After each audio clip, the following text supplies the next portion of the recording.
कि tribal area में GST का कलेक्शन होता है, पर इस जीएसटी का लाभ ट्राइबल एरिया के लोगों को नहीं मिलता है। यहाँ जीएसटी सिर्फ राजधानी के आसपास या बड़े शहरों में ही तक सीमित रह जाती है। जीएसटी में ट्राइबल एरिया हेतु सेस कर लगाया जाए ताकि यहाँ से जो भी कलेक्शन होता है उसका उपयोग ट्राइबल क्षेत्र के लिए किया जाए। हाल की तमाम तारीखों में दलित बहुजन आंदोलन का इतिहास छुपा है, बहुजन नायकों का संघर्ष छुपा है। उन तमाम इतिहास और संघर्षों को समेटे आ गया है साल 2026 का बहुजन कैलेंडर। आज ही बुक करिए अपना बहुजन कैलेंडर, डिटेल्स स्क्रीन पर हैं। श्री राजकुमार। धन्यवाद सभापति महोदय। आज आपने अनुदान की पूरक मांगों पर 2025-26 की पूरक मांगों पर बोलने का अवसर प्रदान किया। मुख्य बजट में जो बजट का प्रावधान था, अधिकतर ये कह सकते हैं कि ये कागजों या वो पाइपलाइन के अंदर फंसा हुआ है जो ग्राउंड पे नहीं जा पाया है, तो उस पर विशेष सरकार ध्यान दे। मैं विशेषकर कहना चाहूँगा कि अनुपूरक जो डिमांड आई है उसमें जो बजट घटाया बढ़ाया गया है, तो विशेषकर एग्रीकल्चर में अभी सबसे ज़्यादा हमने धरती को नशीली बना दिया है। यूरिया डीएपी जरूरी मानते हैं, लेकिन इतना आदि हो गया है जो भविष्य में हमारे सबके लिए घातक होगा। तो सरकार ऐसा प्रावधान करे, ऑर्गेनिक खेती पे फोकस करे, और जो ऑर्गेनिक खेती करने वाले जो किसान हैं, इन किसानों के लिए एक प्रावधान किया जाए कि वो तैयार कर रहा है तो वो कहाँ बेचेगा, उनके लिए अलग, अगर फसल खराब हो जाती है तो अलग से सब्सिडी देने का प्रावधान करे। मैं विशेषकर कहना चाहूंगा कि अर्थव्यवस्था की बात होती है तो भारत देश पे आज वर्तमान में आंतरिक और बाहरी कर्ज 181 लाख करोड़ रुपया है, और उस हिसाब से देखा जाए तो प्रत्येक व्यक्ति पे, अगर राजस्थान की हमारी बात करें और पूरे देश की बात करें, प्रत्येक व्यक्ति पे 86,000 करोड़ रुपया आज कर्ज है।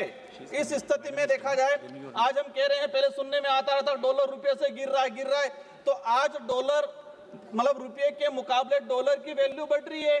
और ये सुनने में आ रहा था कि काला धन लाएंगे, ये काला धन कितना आया? देश की जनता को कहा गया था कि 15-15 लाख रुपए देंगे, वो 15-15 लाख रुपए आज 2014 से लगा के आज तक की बात वो कहाँ है, वो कोई समझ में नहीं आया।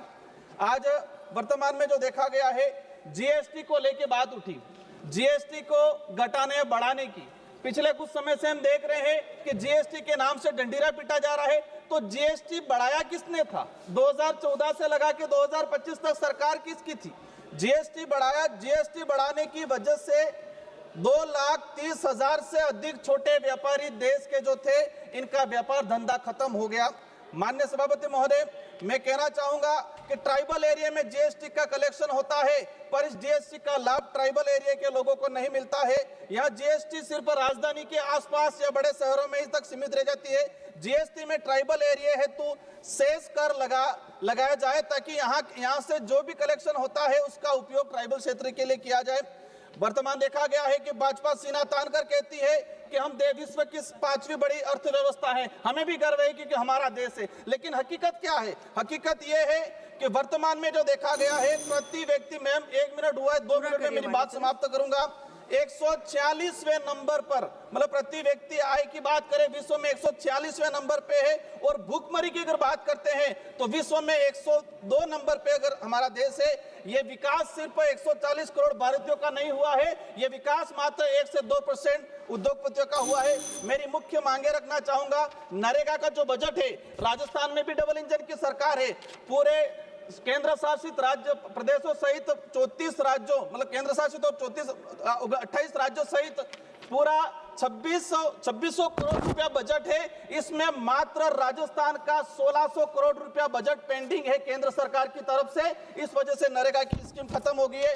मैं चाहूंगा मैम कि हमारी आंगनवाड़ी कार्यकर्ता, हमारी राज्यिका की महिलाएं, जब चुनावी दौर आता है, भीड़ की जरूरत पड़ती है, सबसे पहले हम महिलाओं को याद करते हैं, राज्यिका और आंगनवाड़ी। उनके लिए क्या व्यवस्था की, जो उनकी तनख्वाह में बढ़ोतरी की जाए।